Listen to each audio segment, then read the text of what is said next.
Namaste. This video has been brought to you by Pranisha Positive Nourishment. In this video, we are going to talk about the relationship between nutrition, the immune system, and COVID-19. So if you or your loved ones have tested positive for COVID-19, then this video is for you. A lot has been said about eating the right food in order to boost one's immunity and avoid contracting the virus. However, a lot needs to be said about eating the right food when one is infected with the virus. It has become a matter of common knowledge that affected individuals must consume vitamin C and zinc along with some other vital nutrients. But why? What does each nutrient do to help patients recover from the virus? This video is going to address the influence of nutrients and bioactive compounds found in one's diet on the body's immune system and the influence of COVID-19 on the nutritional status of ailing individuals.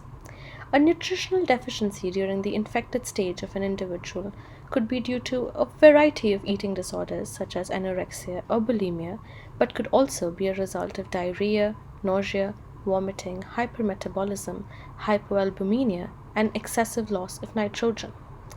While we all know that the virus that produced COVID-19 is the severe acute respiratory syndrome coronavirus 2 or SARS-CoV-2, an enveloped positive sense RNA virus that mainly affects the respiratory system but could also lead to high levels of inflammatory response, thrombosis, and multi-organ failure.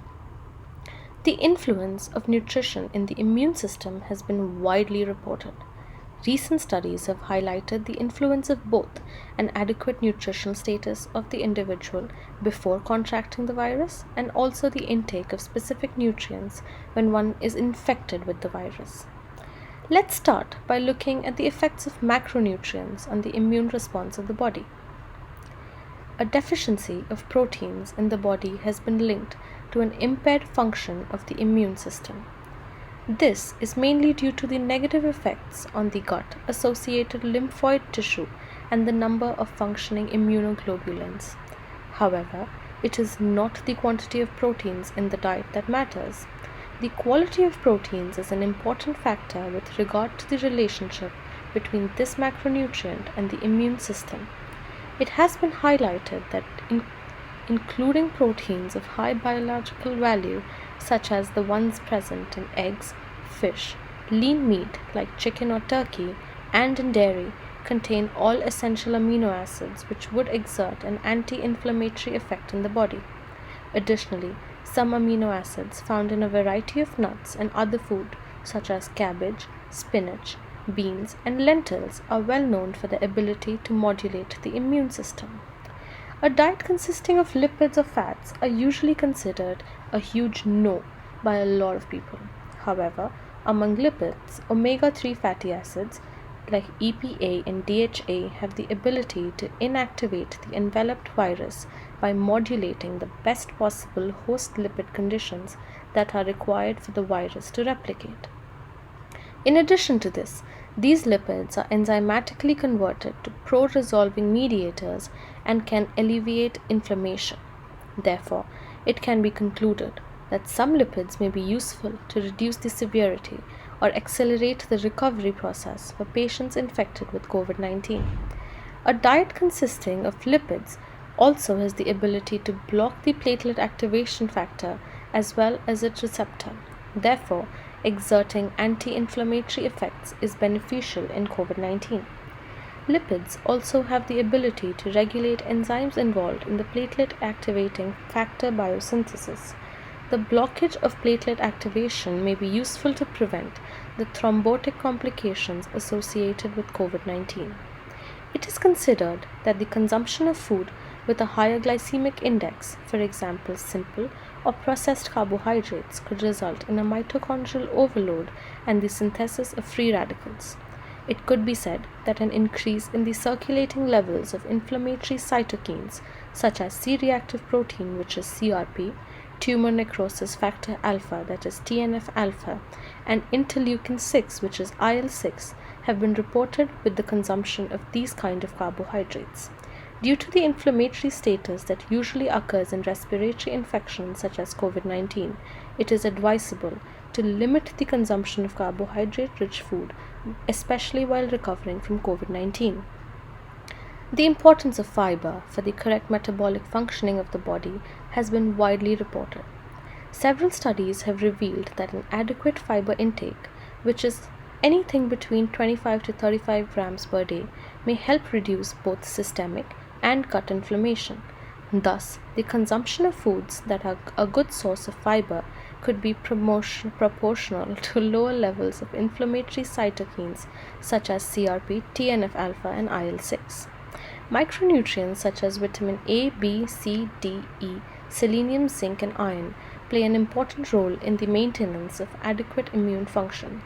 These nutrients are responsible for the production of antibodies and generation of memory cells. Additionally, vitamins and minerals are responsible for the maintenance of structural and functional integrity of the mucosal cells present in the innate barriers. These nutrients are also responsible for the normal functioning of T cells and have antimicrobial, anti-inflammatory, and antioxidant effects. Most of these nutrients are responsible for the production of antibodies and reduce the risk of infection in the respiratory tract and lungs. Additionally, vitamin E supports T-cell mediated immunity, and zinc supports the function of lymphocyte and cytokine functions. Zinc also inhibits the activity and replication of coronavirus. Now, in addition to the macro and micronutrients, there are certain bioactive compounds in our everyday diet that have an effect on the immune system function in COVID-19 disease.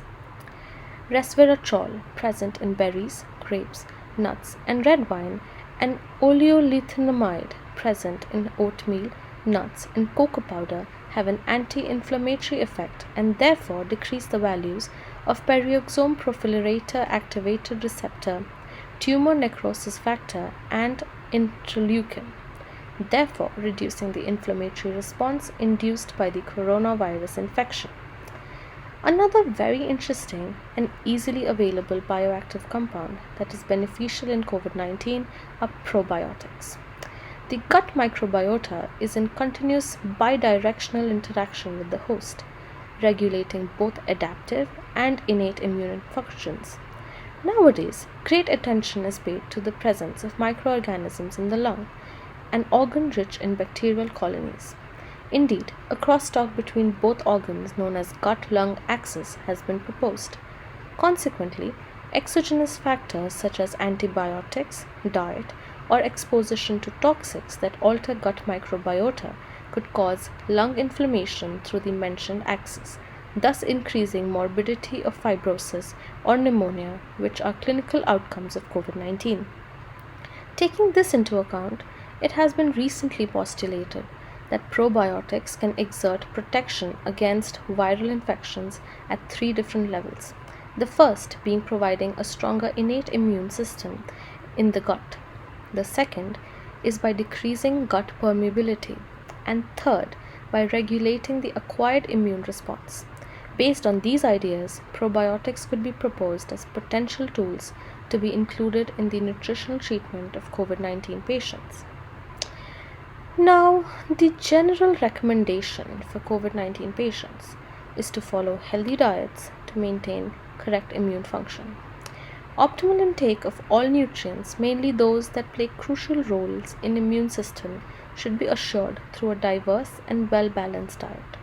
However, nutrition is not a one-size-fits-all kind of a thing. Therefore, to figure out which diet is perfect for your body type, it is important that you schedule a dietetic investigation and diagnosis with your dietitian or nutritionist of choice to establish clear objectives throughout your treatment plan. Lastly, I just want to thank you so much for watching the video. If you found the video interesting and informative, then do give us a like and feel free to voice your thoughts in the comment section below. If any of your family members or loved ones are currently infected with COVID, then do share this video with them. It will definitely help their recovery process. We will soon talk about post-COVID lifestyle management, so don't forget to follow this page for more.